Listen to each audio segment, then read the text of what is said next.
Hello guys, నా పేరు నిఖిలేష్. మీరు చూస్తున్నారు కేఎన్ సినిమా సెంటర్. ఈ రోజు నేను 2 సినిమాలకి రివ్యూ ఇవ్వబోతున్నాను.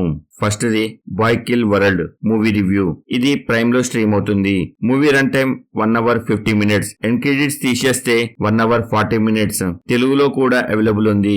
మామూలుగా హాలీవుడ్ మూవీస్ నేను ఎప్పుడు హిందీలోనే చూస్తాను. తెలుగులో నాకు అంతగా నచ్చదు. తెలుగు ఆడియో కూడా అవైలబుల్ ఉంది. చూడాలనుకున్న వారు చూడొచ్చు. మూవీ గురించి చెప్పాలంటే ఓకే మూవీ. యాక్షన్ సీన్స్ మాత్రం చాలా బాగా ఉన్నాయి. స్టోరీ మాత్రం అంత గొప్పగా ఏమీ ఉండదు. మూవీలో ఎటువంటి అడల్ట్ కంటెంట్ లేదు, కానీ యాక్షన్ సీన్స్ లో బ్లడ్ అది చూపించేటప్పుడు ఇబ్బంది పడవచ్చు.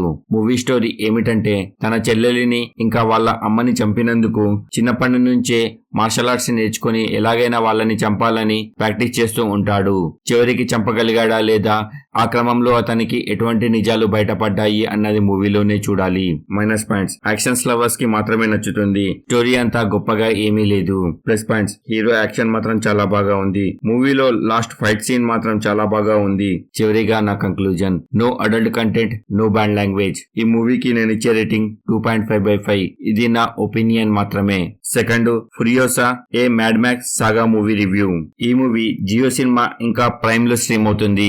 Movie run time 2 hours 28 minutes. End credits తీసేస్తే 2 hours 18 minutes. మూవీ గురించి చెప్పాలంటే నాకు నచ్చింది గైస్. మూవీలో ఎటువంటి అడల్ట్ కంటెంట్ లేదు, కానీ మూవీ మధ్యలో ఒక సీన్ లో అమ్మాయిల పెయింటింగ్ ని చూపిస్తారు. అది కొంచెం ఇబ్బంది పడవచ్చు. మిగిలిందంతా ఓకే.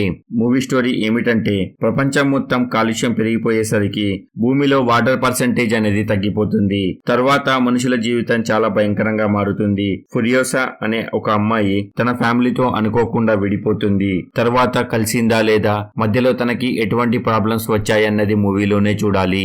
మైనస్ పాయింట్స్: మూవీలో చెప్పేటట్టు పెద్దగా మైనస్ పాయింట్స్ ఏమీ లేవు, కానీ యాక్షన్ లవర్స్ కి మాత్రమే నచ్చుతుంది. ప్లస్ పాయింట్స్: మూవీ ఎక్కడ కూడా బోర్ అనిపించదు.